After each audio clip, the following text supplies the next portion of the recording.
Bienvenido a Vivir al 100, el podcast de Cancer Center Tech 100. Comenzamos.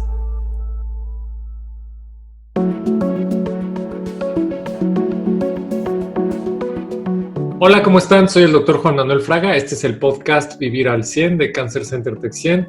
Hoy nuestro episodio 11 que va a tratar de prevención de caídas. Tengo una invitada que ya están viendo en pantalla los que están viendo el video. Una doctora maravillosa, ya hablaré un poquito del perfil de ella. Y bueno, recordarles, nuestro podcast pasado fue el de medicina complementaria, nuestro segundo programa de medicina complementaria, donde hablamos de los cuidados que había que tener para seleccionar qué sí y qué no, sobre todo más enfocándonos a cómo identificar los cuidados complementarios que no deben de ser. Y en la nota de hoy, pues vamos a platicar de una noticia que publicamos en nuestro podcast a propósito de la situación que estamos viviendo actualmente con el COVID-19 o con la enfermedad COVID-19 que se produce por el virus que se llama SARS-CoV-2, que habla de las instrucciones para pacientes con cáncer. Obviamente hay que tener mayor cuidado, no significa aplanar completamente la vida de una persona, pero particularmente los pacientes vulnerables, entre ellos los pacientes con cáncer, pues tienen que tener ciertos cuidados y como centro oncológico ya listamos una serie de recomendaciones para ustedes que les pedimos que escuchen, en particular si se atienden con nosotros. Entonces, visiten nuestra página, visiten el blog, ahí está la nota. Son una serie de instrucciones sencillas, recordables, pero que son de suma importancia para que ustedes y los demás pacientes con cáncer estén bien. De nuestro lado, el personal, todo el equipo está haciendo un gran esfuerzo por también cuidarse, pues para cuidarlos a ustedes. Entonces, ahora sí que ayúdenos a ayudarnos a todos. Esto es Vivir al 100, el podcast de Cancer Center Tech 100. Nuestra invitada de hoy, una persona sin lugar a dudas, también miembro del equipo, pero además sin lugar a dudas un estupendo médico. Ella es académica, ella es internista, ella es geriatra, y bueno, pues nos trae un bagaje de experiencia importante, que fue la razón por la que le invitamos para hablar de este tema. Es la doctora Laura Rodríguez. Ella es médico general de la Universidad La Salle, es diplomada en cuidados paliativos por parte de la UNAM, es médico geriatra también por parte de la UNAM y actualmente es docente de la Universidad Anáhuac de aquí de Querétaro en México.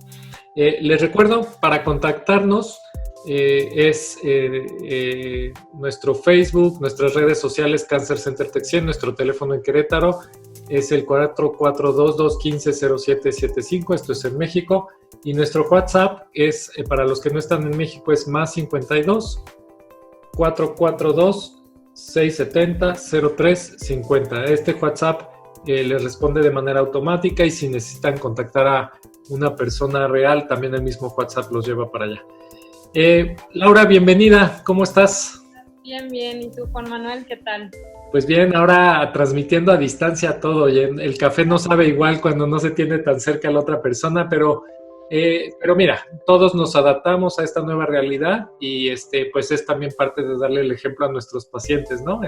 Quedarnos en casa, el distanciamiento social y todo esto. Pero bueno, te mando un abrazote y vamos a platicar de caídas, ¿no?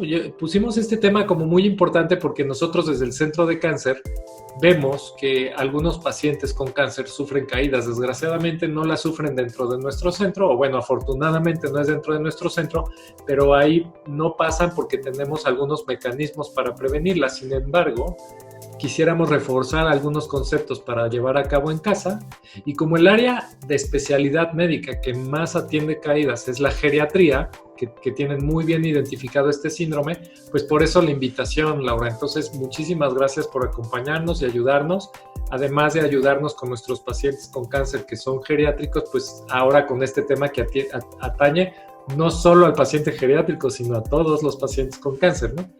Pues bienvenida, ¿cómo estás? Muchísimas gracias. Pues bien, aquí ya saben, en el aislamiento, cuidando de mis pacientes también, digo, son claro. Pacientes adultos mayores que realmente, de hecho por eso trato de no verlos ya en consultorio, realmente tuve que limitar este tipo de consultas y ya nada más sería como a domicilio o por llamada, o sea, por videollamada, ya saben, por el riesgo que conlleva esto. Y bueno, pues este tema que me invitaste para platicarles, creo que es sumamente importante que lo conozcan.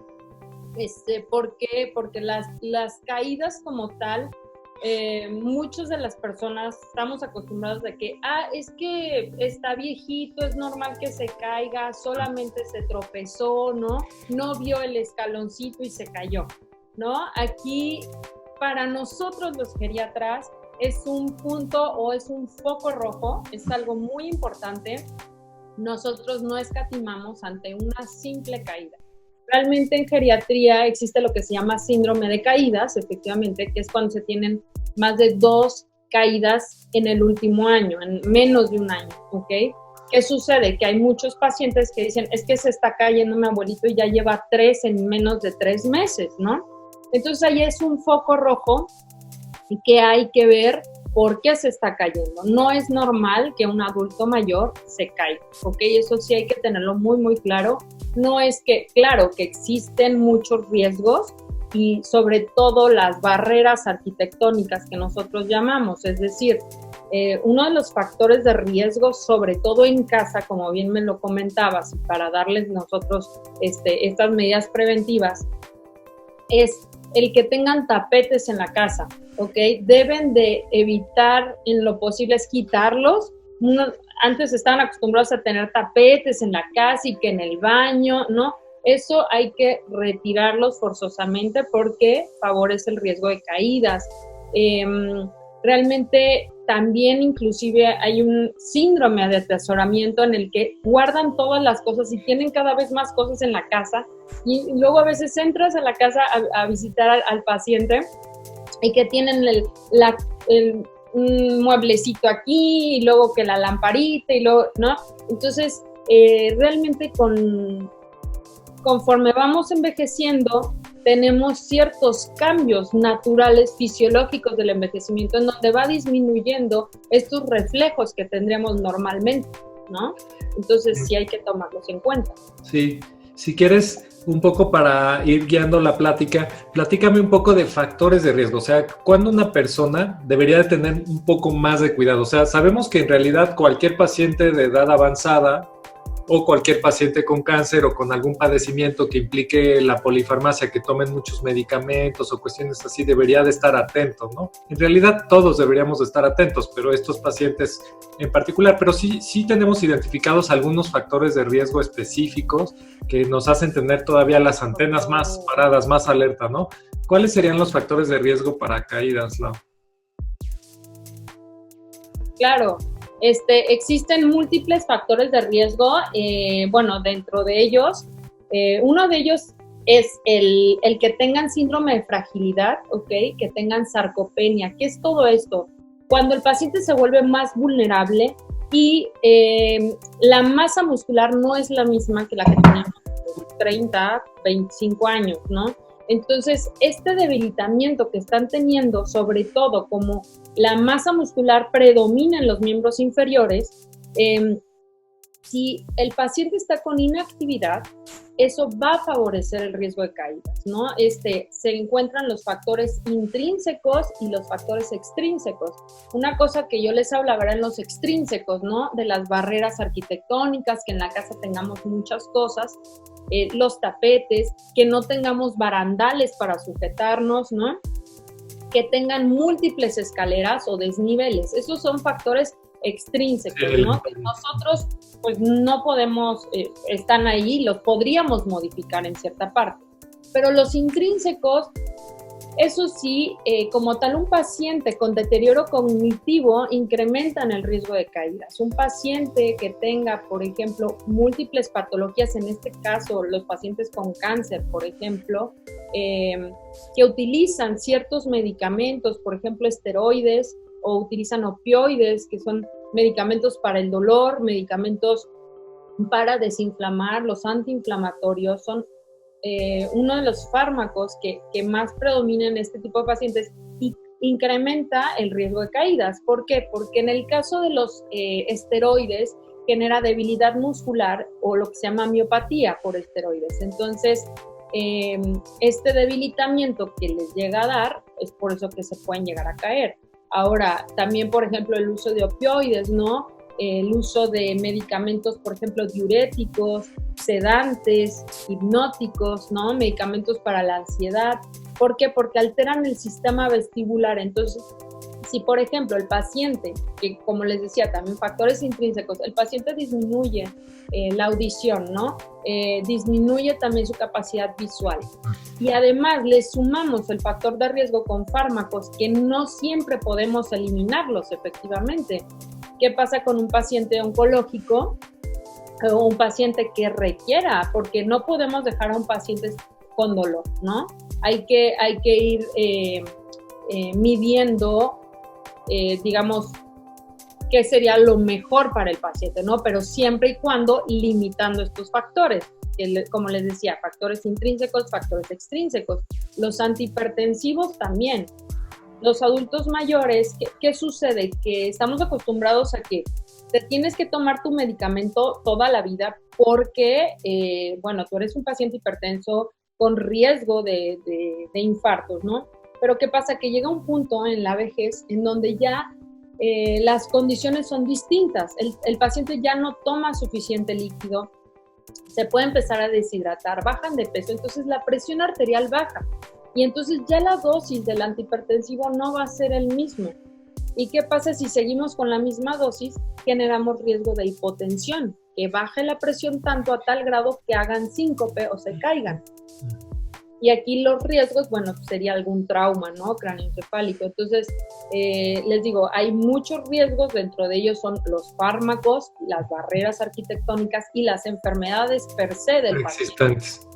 Entonces, o sea, los que nos escuchan pues se darán cuenta que, bueno, este podcast está dirigido a pacientes con cáncer. Por supuesto que si lo oyen otras personas y les es útil, que bueno, ¿no? Pero el paciente con cáncer muchas veces tiene otras enfermedades, o sea, puede ser diabético, puede tener otra enfermedad, tiene el cáncer y generalmente toman muchos de los medicamentos que tú mencionaste. Entonces, obviamente, son pacientes que deberían de estar más alertas en su casa ellos mismos sobre el riesgo de caídas y no confiarse, ¿no? Porque luego es esta típica situación, pues si no me he caído hasta ahorita no me voy a caer, ¿no?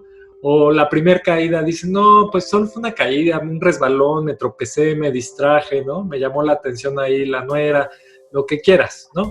Pero son pretextos para no despertar estas alertas, ¿no? O sea, como que el mensaje a los que nos están oyendo es, pasa, ¿no? Y son muchos medicamentos los que hay que tomar durante el tratamiento de cáncer y casi todos ellos, si no es que todos, individualmente elevan el riesgo de caídas. Ahora imagínate mezclándolos, ¿no? Entonces, obviamente hay que tener mucho cuidado. Esto tampoco son malas noticias, o sea, tampoco es para decir, no, ya no me levanto de la cama, ni mucho menos. Podemos prevenirlas hasta cierto nivel, ¿no? Entonces, platiquemos un poco de qué pueden hacer los pacientes y sus familiares en casa para reducir estas caídas, ¿no? Claro que existe la prevención, que es lo más importante, sobre todo el ejercicio, ¿ok? El ejercicio aeróbico y de fuerza muscular a tolerancia es sumamente importante. La rehabilitación física, todo paciente, inclusive un paciente oncológico, en el caso de Cancer Center, o que esté en cuidados paliativos, no exime el que no hagan... No lo obliga a no hacer ejercicio, ¿no? Exacto. Tienen que hacer ejercicio. Entonces, ¿por qué? Porque esto les va a aumentar la resistencia muscular, nos va a ayudar a que mantengan este equilibrio que están teniendo o debilitamiento para generar el riesgo de caídas. Por otro lado, es identificar algún déficit visual o auditivo. Si el paciente comienza con este déficit, bueno, hay que atenderlo a tiempo para que si tiene el déficit auditivo, ponerle los aparatos y de esta manera mejoramos el equilibrio y el paciente no se vaya a caer. Existen programas en casa en donde se modifican las barreras arquitectónicas, ¿no? Es decir, en el baño, por ejemplo, ¿qué hacer? Poner unos barandales, poner las barreras en el sentido de, sobre todo en la regadera, hay que poner las barras de soporte, al igual que en el baño. el lugar más frecuente donde los pacientes se caen es en el baño. En el baño. Es algo que yo sí trato de fomentarle en todos los pacientes oncológicos, independientemente de la edad, que pongan estas barreras en algún momento. Y tratar de evitar, hay veces que en las bañeras o tienen como si fuera un, ¿cómo se llama? Un escaloncito muy pequeño para pasar a la regadera, eso quitarlo porque es factor, ¿no? Pero sobre todo es el ejercicio y valorar los medicamentos. Como les decía, llega un punto en la vida, inclusive en el paciente oncológico, que hay que quitar ciertos medicamentos que ya no nos van a ayudar. Entonces, valorar la polifarmacia, ¿ok? Quitar medicamentos que nos pudieran provocar este riesgo de caída. Obviamente esa polifarmacia pues la hacen platicando con los médicos y hablando de esta inquietud, ¿no? De, oye, son demasiados medicamentos, ¿se podrá reducir alguno? ¿Podremos eliminar alguno temporalmente o algo? Y, claro, jamás, perdón que te interrumpa, jamás por su cuenta, ¿ok? No decir, es que ya estoy tomando mucho medicamento y la doctora me dijo que reduce. No debía, o sea, no, al contrario, es mejorar la comunicación con su médico para evitarlo. Oye, mencionabas al principio del programa los tapetes y estas cuestiones que hay en casa, o sea, estas barreras que no necesariamente son arquitectónicas, o sea, propias del inmueble, sino también de lo que tenemos ahí, ¿no? El exceso de cosas, el carrito del nieto por ahí, los tapetes, todo lo que está en el piso, pero ¿qué otras cosas deberían de observar? Así, si hicieran un recorrido de su casa para ver riesgos, ¿qué otras cosas podrían eliminar o agregar para reducir los riesgos? Bueno, en casa hay veces que obviamente no vamos a tener la posibilidad, ¿no? Pero lo mejor sería tener una casa de un piso, ¿no? O sea, que no tuvieran los desniveles. O podrían, digamos, ocupar solo la planta baja de su casa ellos y, ¿no? O sea, es una alternativa. Hay veces que, bueno, valdría la pena el espacio que tienen en la planta baja, adecuarla para que sea esa la habitación y no tengan que estar subiendo escaleras. Digo, es muy importante el ejercicio, como les comento, no es evitar, pero sí mejorar esta parte. El espacio tiene que estar muy amplio, ¿ok? Evitar que tengan en una, digamos, en menos de 1 metro, o sea, tienen que tener por lo menos 3 metros de diferencia entre la cama, entre un mueble, ¿ok? No poner que el carrito, que la televisión, que luego los juguetes, ¿no? O sea, quitarlos. Todo eso se llama barrera arquitectónica. Entonces, cambiar el inmueble, porque hay veces que escogen el cuartito que a lo mejor ya no tenían y bueno, vamos a adecuarlo y queda chiquitito y entonces ya no tienen para dónde. No se puede mover. Es importante la iluminación, que sea una habitación bien iluminada o por lo menos poner el foco, una luz. ¿Por qué? Porque los reflejos, como les decía, se alteran.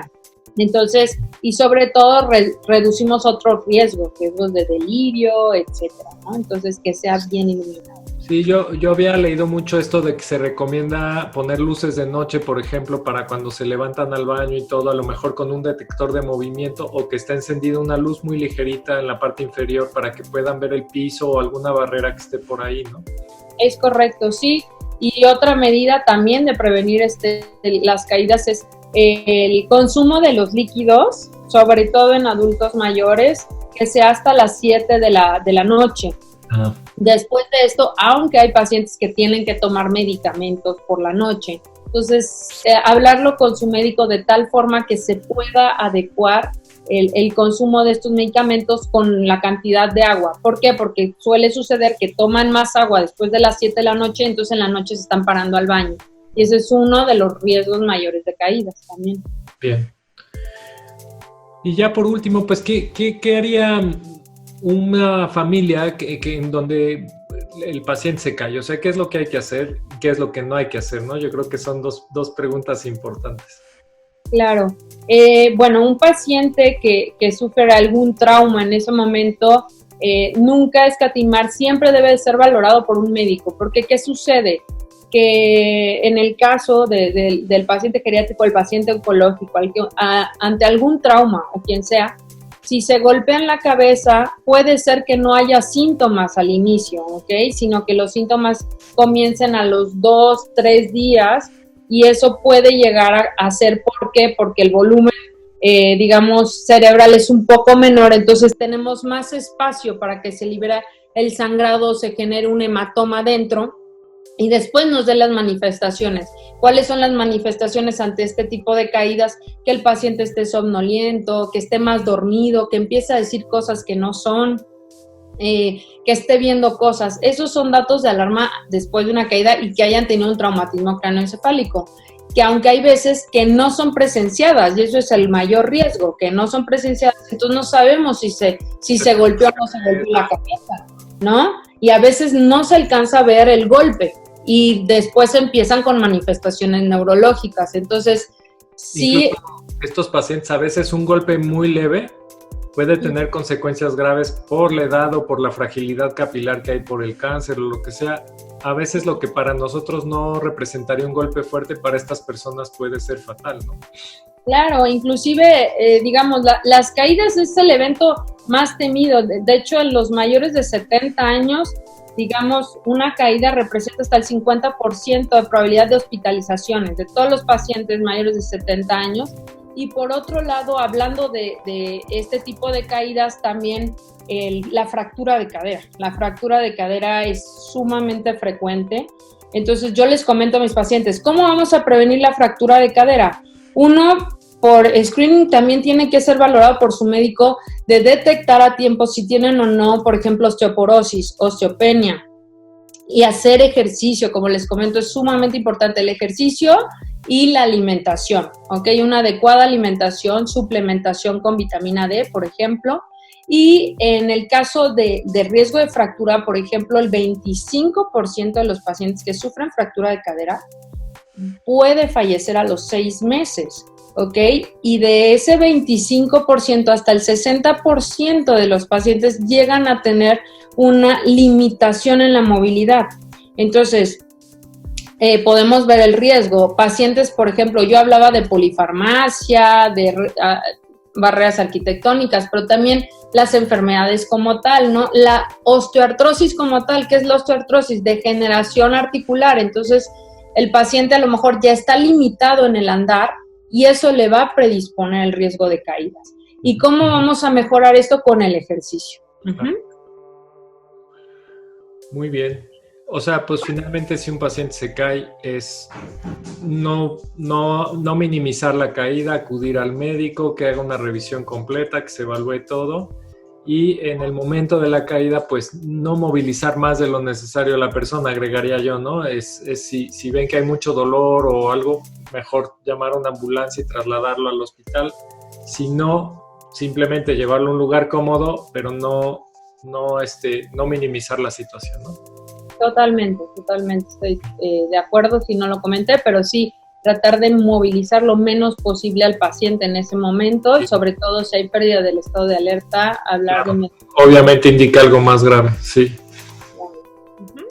Oye, Lau, pues qué gusto saludarte, te agradezco mucho que aceptaras la invitación aquí al podcast, espero volverte a ver en este podcast o en algún otro de los que grabamos por otros lados,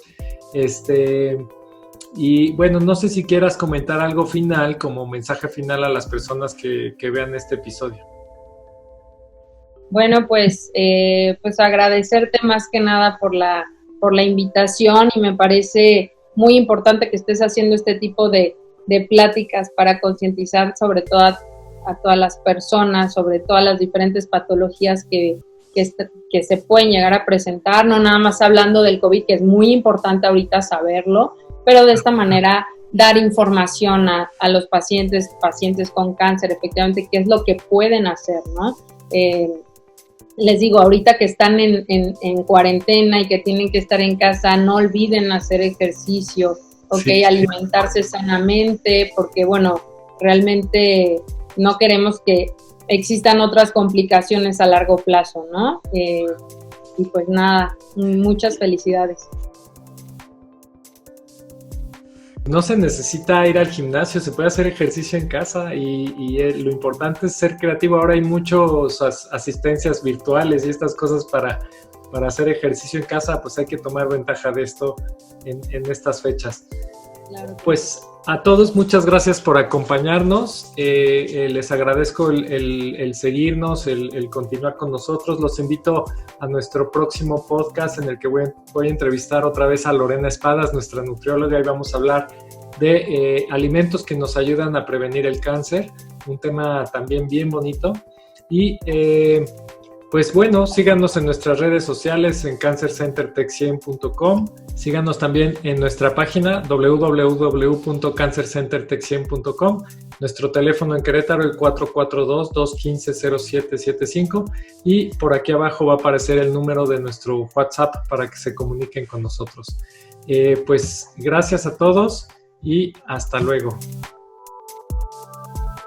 Gracias por escuchar Vivir al 100 de Cancer Center Tech 100. Te esperamos en nuestro siguiente episodio.